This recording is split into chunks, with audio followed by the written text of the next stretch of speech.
Hello, Doug Kelly here from Southwest Florida.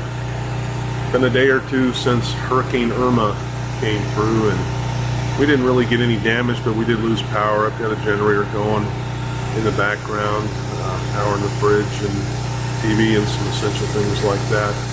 The deal is, and the reason I'm making this video is because we have well water system, and if you don't have power, you don't have water. And who knows how long the power is going to take to come back on. So I thought, I need to connect our well system to my generator and make it easy. And so that's what I'm going to do. And it's not going to be a real long video, but I tried to look up this on YouTube, and I just couldn't come up with anything. Maybe I didn't search for the right things or didn't search hard enough, but I couldn't find anything. So I thought I'd make a video on what I'm doing here, and maybe it will help you. Okay, so here is my well system, typical. I've got the soft water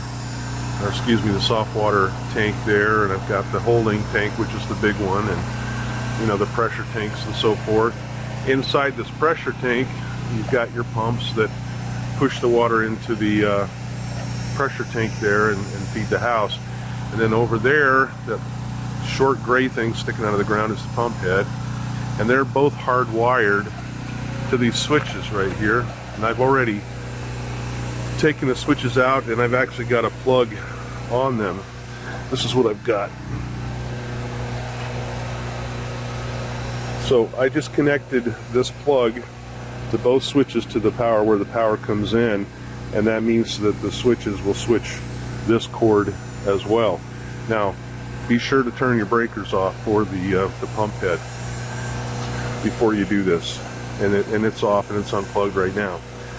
What I want to do is make a permanent setup here so that I don't have to jury rig this every time the power goes out, which it doesn't very often, but in the future, if I have something like this happen again, I just want to be able to come out here and get a cord and plug it in. But I also want it to be safe from the elements. So that's what I'm going to do.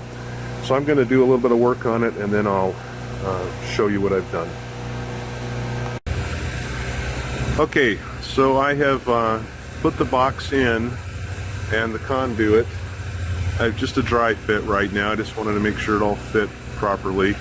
But what I'm going to do is next run a wire to go up through this conduit and down here and down into this switch. So I'll have a wire coming up from the ground pump switch here, a wire coming up from the tank pump switch, and they'll all converge right here into a plug-in. And I'll show you that when I get it done. Okay, so I've got it mostly done. I have these are still dry fit. I'm gonna just silicone those. They're really tight, so I'm not gonna use the usual stuff. I'm just gonna put silicone. But here's the plug-in right here, and it's gonna hang down with the cover on it when in use. Something, the cover will help keep that in, and I'm gonna put a retainer for this in there. But what I do is I have a wire going around here, and this is like, it was wired to the same posts as the incoming house power would be. So in this case, I have them just, neutral and hot right there to the switch, to the top of the switch. So wherever the house power comes in is where I put this. So it feeds both. And you just want to be sure that your breakers are off before you do this. Another thing, run your wires through this conduit before you glue it, if you're going to use the PVC glue. Because once it's there, you can't really feed those through very easily. So you've got to kind of put these on one at a time.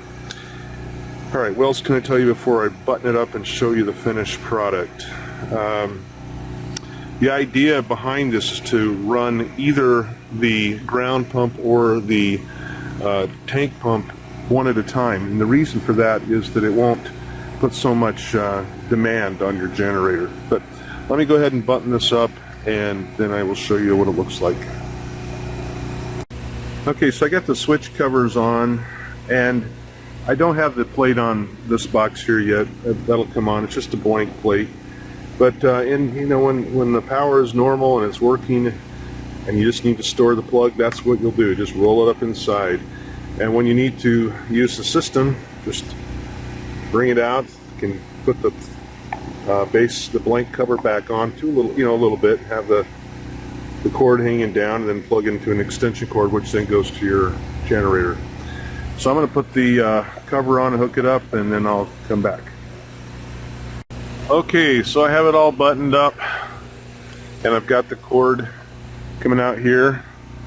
It's plugged into my generator by an extension cord.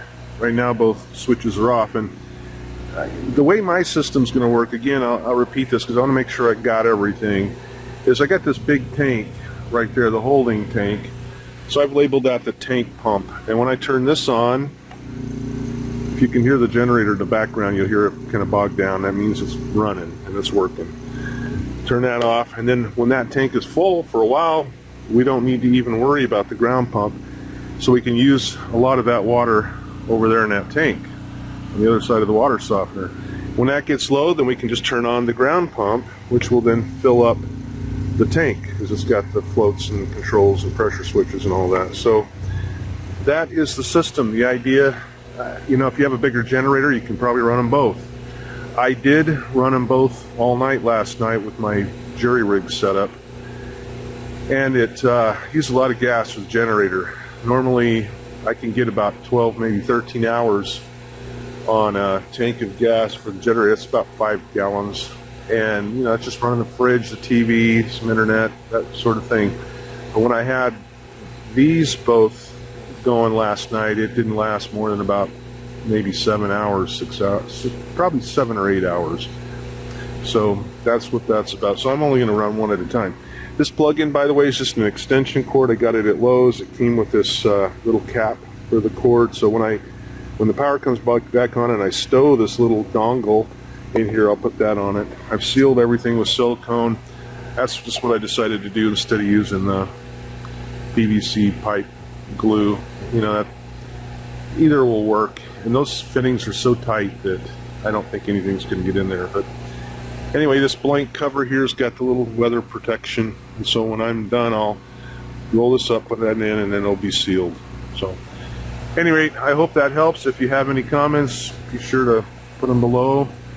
Be kind. If you have any ideas or anything that could make it better, be sure and put them in there. Appreciate you watching, and you have a great day.